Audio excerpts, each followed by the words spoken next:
Hello students, welcome in your history class. Palaeolithic, mesolithic, neolithic, stone age सुन के ही problem हो रही है, बिल्कुल कुछ समझ नहीं आ रहा है, याद नहीं हो रहा है, तो आपकी सारी प्रॉब्लम्स का सॉल्यूशन होने जा रहा है। आराम से देखिए और सुनिए। सारे क्वेश्चंस मैं आपके सॉल्व कराने जा रही हूँ, बट बिफोर दैट अगर आप नए हैं तो please subscribe my channel and hit the bell icon, जिससे आपको सारे नोटिफिकेशंस टाइम से मिलते रहें। और अगर आप पहले से मेरे चैनल पर हैं तो please share it with your friends. तो शुरू करते हैं हम अर्ली ह्यूमंस का अपना chapter. History tells us the story of our past. It is the study of people, their lives, their actions, their beliefs across the ages.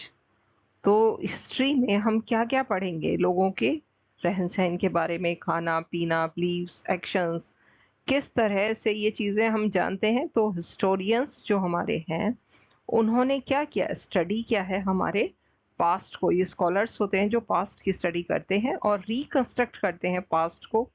जो different objects discover हुए हैं, कहाँ से, एग्जीक्यूशंस जो होते हैं, executions means digging up an area to search for buried remains, जो रह जाते हैं रिमेन्स उनके द्वारा, या फिर हमारे पास जो टेक्स्ट हैं स्कॉलर के द्वारा जो लिखे हुए पुरानी बुक्स हैं उनको स्टडी करके, जो चीज़ें हमने फाइंड आउट की हैं उनसे, और जो मॉन्यूमेंट्स हैं या केव्स में जो पेंटिंग्स वगैरह हमको मिली हैं, कॉइन्स की स्टडी करके हमने अपने पास्ट को रिकंस्ट्रक्ट किया है और उसको फिर हमने डिवाइड किया है स्टडी करने के लिए।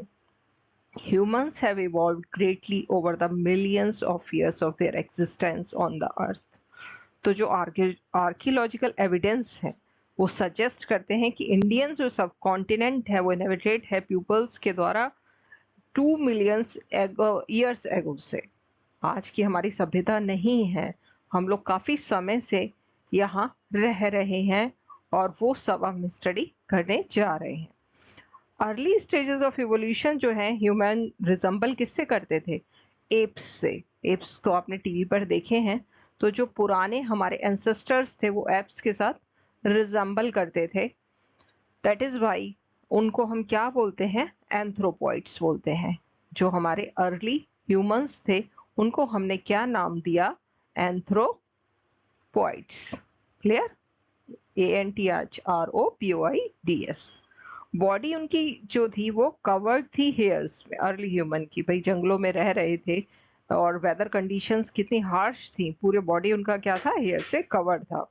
और वो इरेक्ट होकर हमारी तरह सीधा होकर नहीं चल सकते थे, धीरे धीरे उन्होंने सीधा होना, अपने दोनों पैरों पर चलना सीखा।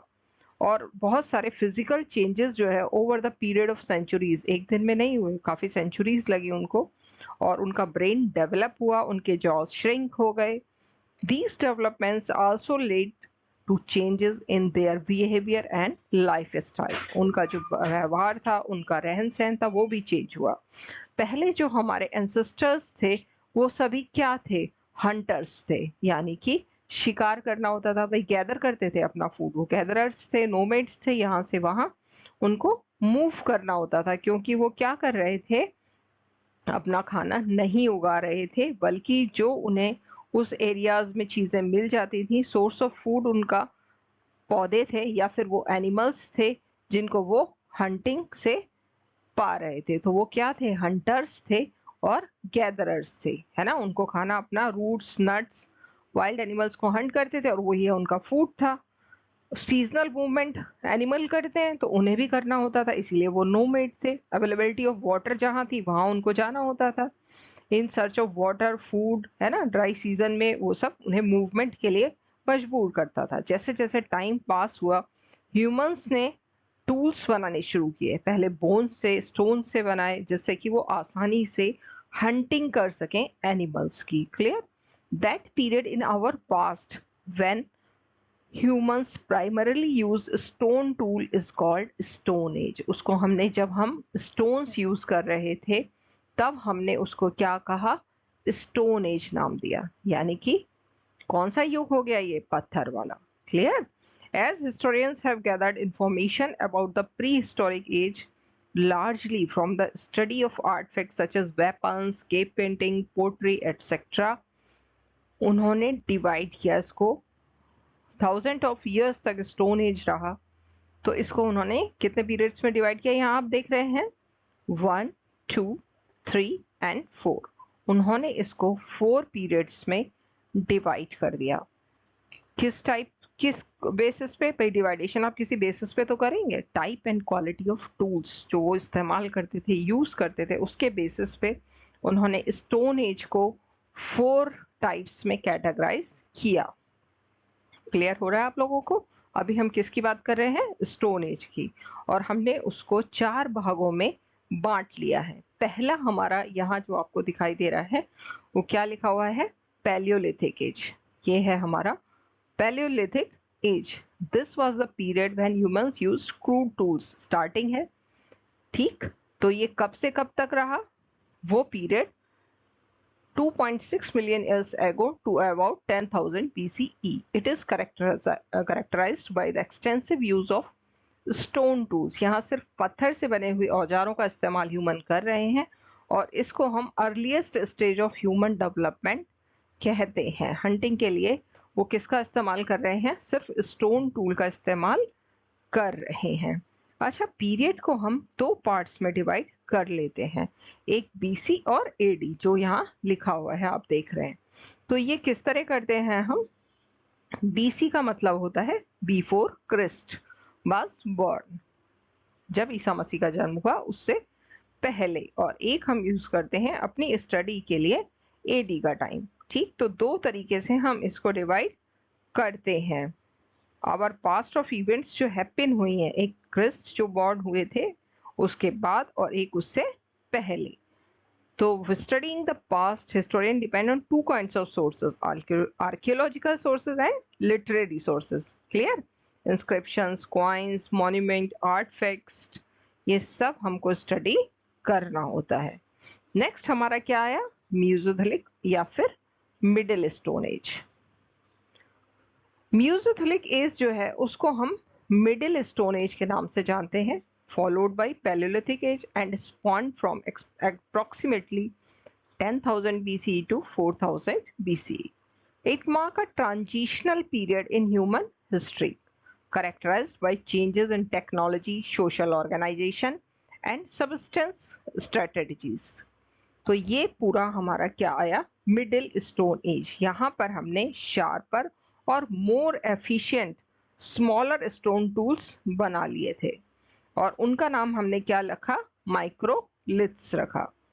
ये आपको क्वेश्चन या तो फिल इन द ब्लैंक में या फिर 1 नंबर में किसी भी तरीके से ट्रू एंड फॉल्स में पूछा जाएगा जरूर ही। तो ये आपको ध्यान रखना है कि यहाँ हमारे जो टूल्स थे वो कैसे हो गए? स्मॉलर हो गए, शार्पर हो गए, मोर एफिशिएंट हो गए। जो शुरू में सिर्फ हम स्टोन के यूज कर रहे थे, यहाँ पे हमने उनमें सुधार कर लिया है, ठीक है? और उनका नाम हमने यहाँ रख लिया है माइक्रोलिथ्स। तो ये आपको याद रखना है। और ये एक्सटेंड हुआ है जिस टाइम से 10,000 BC टू 4,000 BC। फिर हमारा आता है न्यूलिथिक एज, यानी कि स्टोन एज का अगला part. The neolithic age also known as the new stone age. इसका नाम हमने क्या रख लिया? New stone age. और ये क्या है? न्यूलिथिक है। It was a period in human history that followed the Paleolithic age and spawned from around 10,000 BC to about 4,500 BC in different parts of the world. अभी हम उनको भी देखेंगे कि कहाँ-कहाँ हमें केव्स में पेंटिंग्स मिल रही हैं, कहाँ-कहाँ हमें टूल्स मिले हैं बहुत ज़्यादा, कौन-कौन सी साइट्स हैं, उन जगहों के नाम क्या हैं, वो भी हम सब पढ़ेंगे अभी। It is characterized by the emergence of agriculture, the domestication of plants and animals. तो क्या आपको चेंज यहाँ नजर आ रहा है कि अभी तक हम गैदरर्स थे और हंटर्स थे, लेकिन अब हमने न्यूलिथिक एज में क्या शुरू कर दिया? डोमेस्टिकेशन, यानी कि हमने जानवरों को पालना शुरू कर दिया। शीप्स हो गए और हॉर्सेस हैं, काउस हैं, डॉग्स को भी हमने समझा कि हमारे काम का है, तो सेलेक्ट किया हमारे एंसेस्टर्स ने कि कौन हमारे लिए यूजफुल है और उन्होंने डोमेस्टिकेशन करना शुरू कर दिया। And the transition from a nomadic lifestyle to a settled farming community. ये वर्ड कितना इंपॉर्टेंट है कि अब हमने अपना खाना खुद से उगाना शुरू कर दिया, हम फार्मर कम्युनिटीज में चेंज हो गए और हमें इधर उधर घूमने की जरूरत नहीं रही। फिर आता है Paleolithic Age. This period lasted from 4000 BC to 2000 BC. This was the time when human began making tools with copper in addition to stone. यहाँ जो tools अब हम बना रहे थे, हमने क्या किया, हमने मेटल खोज लिया। सबसे पहले मेटल, आप समझते हैं मेटल की कितनी सारी क्वालिटीज होती हैं, और सबसे पहले हमने किसको ढूंढा, कॉपर को फाइंड आउट किया, और कॉपर से हमने अपने जो टूल्स थे वो बनाने शुरू कर दिए। जो भी हम कुल्हाड़ी वगैरह बना रहे थे, हमको क्या है भाई, जानवरों को काटना है, पेड़ काटने हैं, तो जो कुछ हम बना रहे थे उसको हमने कॉपर का टूल्स बनाना शुरू किया उस टाइम पे। ये एक बदलाव बहुत बड़ा आया। तो आप कैसे डिवाइड करेंगे, पैलेथोलिक मींस प्रॉपर स्टोन यूज कर रहे हैं, म्यूजियोलिक जहां पे आप माइक्रोलिथ्स बना रहे हैं, यानी कि आपके जो टेक्नोलॉजी है वो एडवांस हो गई, आप अच्छे टूल्स बनाने लगे। न्यूलिथिक जहां आपने फार्मिंग शुरू कर दी, डोमेस्टिकेशन कर दिया एनिमल्स का, और लास्ट स्टेज में आके आपने कॉपर फाइंड आउट कर लिया, और अब आपको किसकी जानकारी हो गई, मेटल्स की जानकारी हो गई। तो it's really a big development. इस तरह 4 अलग अलग अब आपको क्लियर हो गए होंगे, कोई प्रॉब्लम नहीं होगी। पैलियोलिथिक एज या ओल्ड स्टोन एज, अब यहाँ 2 वर्ड्स में हम इसको डिवाइड कर लेंगे। ये वर्ड आप देख रहे हैं पैलियोलिथिक। पैलियोलिथिक 2 ग्रीक वर्ड से मिलकर बना है, पहला है पैलियो यहाँ तक, और दूसरा है लिथिक। पैलियो का मतलब होता है ओल्ड, मीन्स हमारे एंसेस्टर कैसे हैं, ओल्ड हैं, तो ये ओल्ड पुराने समय की हम बात कर रहे हैं। लिथिक मीन्स होता है स्टोन। तो 2 पार्ट्स में हमने इसको डिवाइड किया, पैलियोलिथिक यानी कि ओल्ड, और आपका stone. The old stone as marked a period of nomadic existence for humans. हमारा जो एग्जिस्टेंस था उस समय वो था नोमैडिक। नोमैडिक वर्ड आप समझते हैं, जहां आप यहाँ वहां आपको मूव आउट करना पड़ रहा है अपनी जरूरतों के लिए। तो the paleolithic age was a time of great innovation and adaptation for humans. भाई अभी हमने कुछ नहीं सीखा, कुछ नहीं आता है, एनवायरमेंट से हमें अडेप्ट करना पड़ रहा है और हम नई नई चीजों को खोज रहे हैं। दे डेवलप टूल्स, उन्होंने क्या किया, टूल्स को बनाया। सबसे पहले स्टोन अवेलेबल थे तो फिर स्टोन से शुरू किया, हैंड एक्सेस बनाए, स्क्रैपर्स बनाए, और उनको अलग अलग अपने उद्देश्यों के लिए उन्होंने यूज किया। भाई क्या क्या करना है, हंटिंग करना है, क्योंकि उनको भूख तो लग रही है, तो हंटिंग की, बुचरिंग की, एनिमल्स एंड गैदरिंग प्लांट्स, और उसके बाद उन्होंने आसपास देखा पेड़ पौधे जो खाने लायक थे उनको कलेक्ट किया या फिर बाकी चीजों के लिए इस्तेमाल किया। These tools enabled early humans to better exploit their environment and secure necessary resources for survival. सबसे important क्या है, survival, और survive करने के लिए ही हम सारा कुछ कर रहे हैं। In terms of social organization, Paleolithic societies were typically small and kin-based. वो क्या कर रहे हैं, केव्स में रह रहे हैं, ट्री टॉप्स पे रह रहे हैं। अच्छा, केव्स को क्यों प्रेफर करते थे, क्योंकि ये उनको शेल्टर प्रोवाइड करता था। भाई गर्मी सर्दी बरसात, आप केव के अंदर हैं, जानवरों से भी आपकी सुरक्षा हो रही है ना, तो ये क्या है, शेल्टर पॉइंट हो गया घर की तरह। रॉक शेल्टर्स और simple temporary structures made from branches and animal skin. These early humans relied on hunting wild animals for food. उनको रिलाई किस पे करना पड़ रहा था, वाइल्ड एनिमल्स पे अपने खाने के लिए। तो उस समय मैमथ्स होते थे, रेंडियर होते थे, बाइसन है ना, तो इन सबको किल करके वो अपना फूड पाते थे, और वाइल्ड फ्रूट्स, नट्स और वेजिटेबल्स को कलेक्ट करते थे, इसीलिए वो गैदरर्स और हंटर्स कहलाते हैं। नेक्स्ट हमारे आते हैं टूल्स। तो टूल्स ओल्ड स्टोन में जो हमने बनाए थे वो किस तरीके के थे, क्रूड टूल्स थे, यानी कि हम स्टोन से बना रहे थे, वुड से बना रहे थे, और बोन्स के साथ उनको बना रहे थे। In the palaeolithic age, also known as the old stone age, early human relied heavily on stone tools. सारा का सारा हमारा जो टूल सिस्टम था वो स्टोन पे था, जो हम अपने सर्वाइवल के लिए बना रहे थे। पैलेलिथिक टूल्स प्राइमरीली हमने जो है रॉक्स से जो स्टोन प्राप्त किए उनसे बनाए, और most iconic tool of paleolithic age is hand axe, a versatile tool with a sharpened edge and a broad rounded shape. Hand axes का यूज हम कहाँ कर रहे हैं? Cutting, chopping and shaping wood और अदर मटेरियल्स। आपको घर भी बनाना है, कुछ भी करना है, अगर शेल्टर बनाना है तो आप लकड़ियां काट कर बना रहे हैं। इफेक्टिव हंटिंग वेपन्स थे। अर्ली ह्यूमंस जो था इनसिफिशिएंट डैमेज ऑन देयर प्रे, इससे हो जाता था। तो इसका क्लासिफिकेशन भी टूल्स का होता है। हमने जो टूल्स बनाए थे उसको हमने कितने तरीके का बनाया था उस समय? 2 तरीके का। एक थे हमारे कोर टूल्स, ये नाम आपको ध्यान रखना है, क्या नाम है? Core tools. और दूसरे हैं हमारे फ्लैग टूल्स। तो कैटेगराइजेशन हमारा हो गया core tools and flag tools. Core tools क्या है? हंटिंग और डिगिंग के लिए यूज कर रहे हैं। जैसे हमने एरोहेड्स, हैमर्स, हैंड एक्सेस ये देखे भी हैं, कॉमनली यूज ये कोर टूल्स हैं। इनको फ्लिंट करके हार्ड ग्रे कलर्ड स्टोन से हमने बनाया था।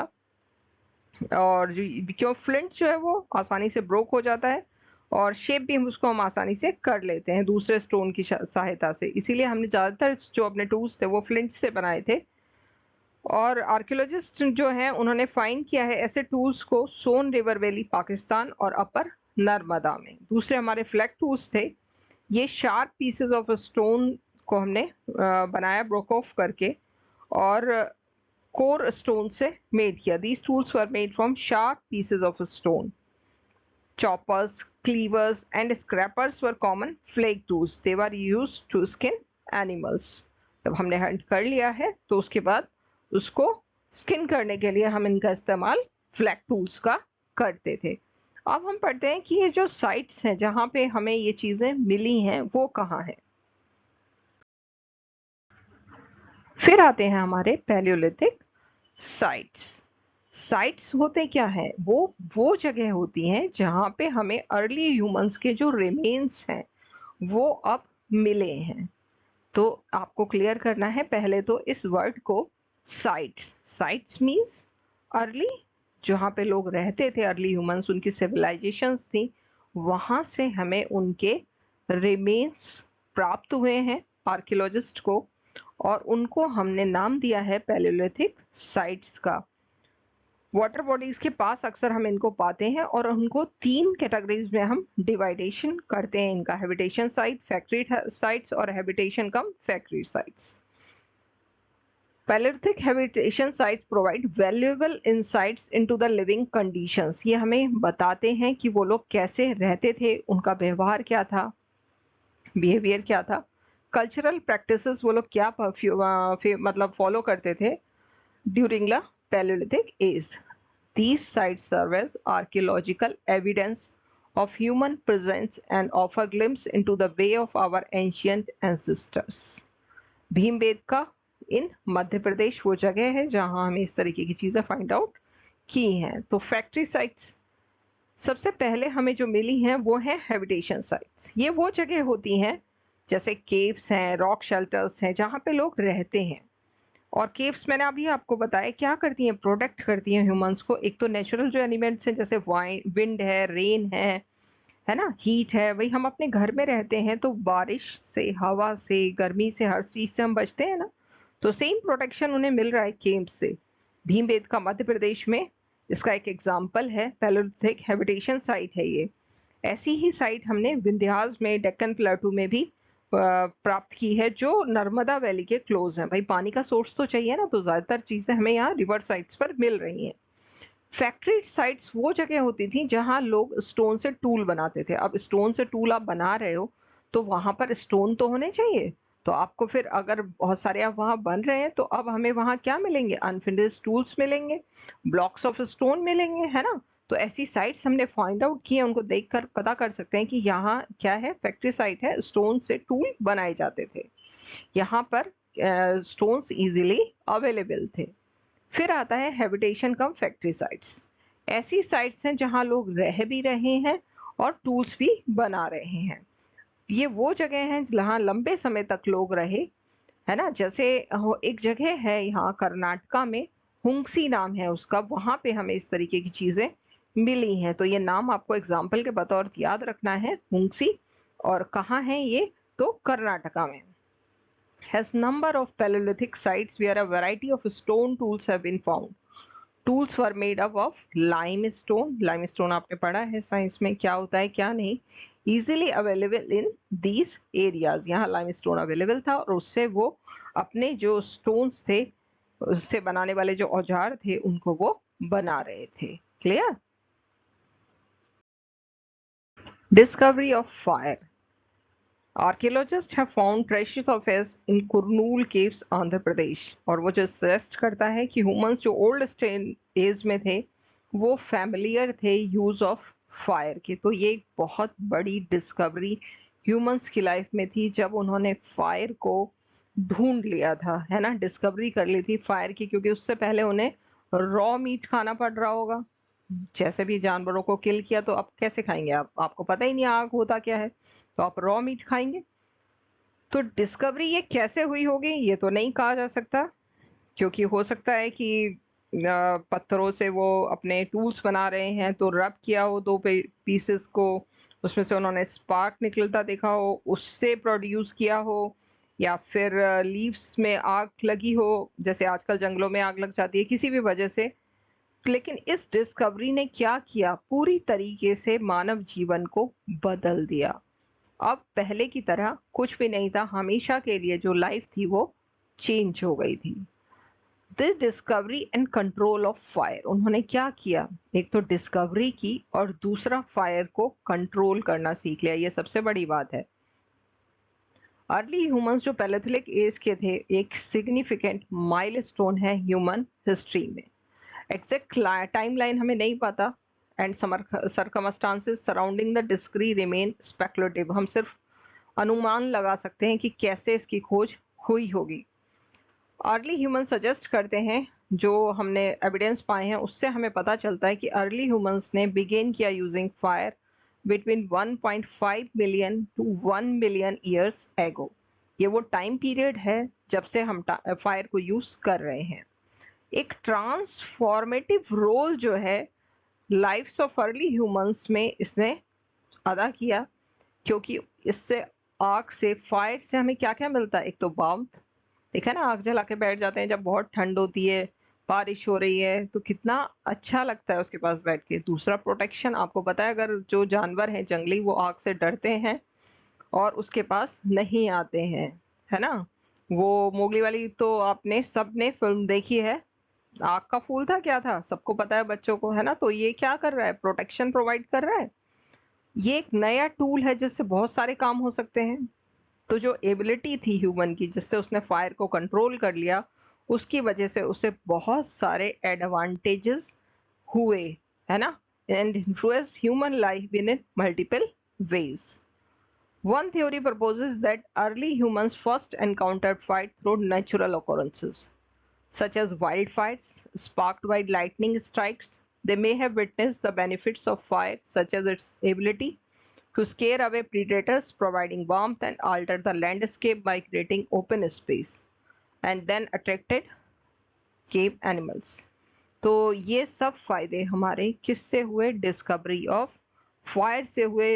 रियली ये एक क्या है, इसको आप क्या कहोगे, बिग लैंडमार्क कहोगे, क्योंकि अब कम से कम वो अच्छा खाना तो खा सकते हैं ना भाई. आपने पकड़ लिया प्रेडेटर, आपने शिकार कर लिया है, तो अब आप भून तो करके तो खा सकते हैं ना, रॉ खाने की जरूरत नहीं रही थी.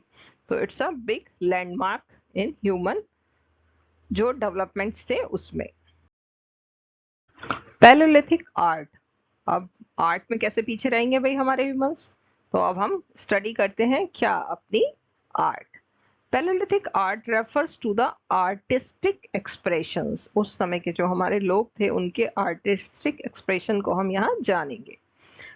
तो अर्ली ह्यूमंस जो था उनके एक्सप्रेशन पैलेलिथिक एज में या फिर ओल्ड स्टोन एज में क्या थे. These ancient network provide valuable insight into the cultural, symbolic and creative abilities of our early ancestors. जो well known forms of Paleolithic art है वो है cave paintings. क्या नाम देंगे आप, याद रखेंगे इसको कि जो चीज है वो क्या है, हमारी cave paintings हैं. गुफाओं में जो चित्र हमको मिले हैं उनसे हम पता करते हैं कि उस समय का रहन सहन कैसा था।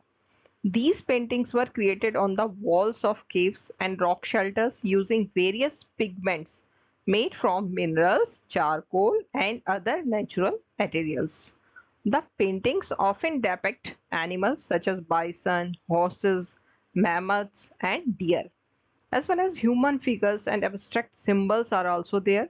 Use of color, shading, and perspective in these artworks suggests a considerable level of artistic skill and observation by the Paleolithic artist. तो ऐसा नहीं है कि अभी आप बढ़िया सी ड्राइंग कर लेते हैं बच्चों और बहुत सुंदर सुंदर बना लेते हैं। जो आपके एंसेस्टर्स थे उनकी भी आर्टिस्टिक स्किल्स जो है वो जबरदस्त थी, और ज्यादातर भाई वो हंटिंग वगैरह करते थे तो क्या बनाते, हंटिंग सीन्स ही बनाते थे। जैसे यहाँ पत्थरों पे ये देख रहे हैं आप बने हुए, शिकार करते थे, शिकारी थे, तो वही आप जानवरों के सीन शिकार करते हुए डांसिंग वांसिंग करते हुए लोग उस तरीके के केव्स में हमें पेंटिंग्स मिलते हैं। लेकिन हाँ, हम इस पे गर्व कर सकते हैं कि भाई वो बहुत अच्छी उनकी आर्टिस्टिक स्किल उस समय भी थी। मीजोलिथिक एज, यहाँ भी इसको हम दो पार्ट्स में डिवाइड करेंगे। एक है हमारा मीजो और दूसरा है लिथिक। तो the word mesolithic comes from Greek word mesos यानी कि मिडिल, इसका मतलब हुआ मिडिल, और इसका मतलब है लिथिक का स्टोन, यानी कि मिडिल स्टोन एज हो गया ये। तो जो मिडिल स्टोन एज है marks a period of transition for humans hunting and gathering food. In the beginning of this period they turned to domesticating animals and growing crops. तो ये क्या है हमारा एक ट्रांजिशन जो हुआ। हम पहले क्या थे, मैंने आपको बताया ना, हम हंटर्स थे, गैदरर्स थे। हम क्या कर रहे थे, जानवरों को किल करके अपना खाना पा रहे थे, या फिर हम कलेक्ट कर रहे थे, अपने फूड को गैदर कर रहे थे। लेकिन ये दोनों ही चीजों से हमारा ट्रांजिशन किस तरफ हो गया, अब हम क्या हो गए, डोमेस्टिकेशन करना शुरू कर दिया, हमने डोमेस्टिक एनिमल्स को पाला, और दूसरा हमने खेती करना शुरू कर दिया। अब हम फार्मर्स हो गए, अपना फूड हम खुद उगाने लगे, हमें उसको ढूंढने के लिए यहाँ वहां जाने की जरूरत नहीं रही। तो ये क्या है, हमारा मीजोलिथिक एज है, जहां एक ट्रांजिशन हो रहा है। तो transitional phase in human history phase characterised by significant changes in, अब ट्रांजिशन हो रहा है तो सिग्निफिकेंट चेंजेस भी होंगे ही। किस किस में होंगे, हमारी टेक्नोलॉजी यानी कि जो हम अब बना रहे हैं चीजें वो कैसी होंगी, और ज्यादा अच्छी हो जाएंगी। Subsistence strategies and social organisation, आप ब्लेजेस बना के कम्युनिटी बना के रहेंगे। During this time early human socialized made advancement in tool making, development new hunting and gathering techniques, and experienced shifts in settlement patterns. One of the key developments in the Mesolithic age was the refinement of stone tool. अब आपके tools बहुत ज़्यादा refine हो गए। While still primarily made from the stone, अभी भी आप किससे बना रहे हैं, पत्थर से बना रहे हैं, लेकिन स्टोन से बनने वाले टूल अब कैसे हो गए, और स्मॉलर हो गए, स्पेशलाइज्ड हो गए, और ज्यादा एफिशिएंट हो गए compared to those of the Paleolithic age. Microliths, tiny stone tools with sharp edges, were a hallmark of the Mesolithic period. These microliths were often used as components of composite tools such as arrowheads, तीर बनाना सीख लिया, देख लीजिए अब आप, और spear tips, providing greater precision and effectiveness in hunting and fishing. अब आप फिशिंग भी कर रहे हैं, हंटिंग भी कर रहे हैं, तो एक हॉलमार्क हो गया आपका ये मीजोलिथिक पीरियड का। बहुत ज्यादा एडवांसमेंट्स जो हैं आपने कर लिए हैं। Growth of several grain bearing grasses such as wheat, barley across the subcontinent, ये जो है पाए गए हैं, जो हमने खोज किए हैं उसमें। और इनफैक्ट व्हीट एंड वार्ले जो हैं वो फर्स्ट प्लांट्स हैं जो कि ह्यूमंस के द्वारा ग्रो किए गए थे। Tools and sites. Here are some key tools commonly associated with the Mesolithic age. सबसे पहले हैं हमारे माइक्रोलिथ्स, और सेकंड है पॉलिश्ड स्टोन एज। फिर जो हमने साइट्स जो हमें मिली हैं प्रतापगढ़ में और मिर्जापुर में, उनके बारे में हम डिस्कस करेंगे। माइक्रोलिथ्स आपको पता है small geometrical shaped stone tools हैं, जो मैंने अभी आपको समझाया कि यहाँ ट्रांजिशन हो गया था, और जो हमने टूल्स बनाए थे वो हमारे बहुत ज्यादा फाइन हो गए थे, मेड फ्रॉम फ्लेक्स और blades, carefully crafted and retors to create sharp edges. Microliths served as components of composite tools such as arrowheads, spearheads और harpoons. These tools were lightweighted. कैसे हैं आपके ये? हल्के हो गए हैं आप. वर्सेटाइल हैं, कई सारी चीज़ों में आप इनका इस्तेमाल कर सकते हैं और बहुत ज़्यादा प्रभावशाली हैं, यानी कि इफेक्टिव हैं. किसके लिए? भाई क्या क्या करना है हमको? हंटिंग करनी है, फिशिंग करनी है और अपने खाने को इकट्ठा करना है, गैदरिंग करनी है. तो इन सब चीज़ों के लिए इनका इस्तेमाल बहुत इफेक्टिव तरीके से हम कर सकते थे. फिर हमारे आ गए पॉलिश्ड स्टोन टूल.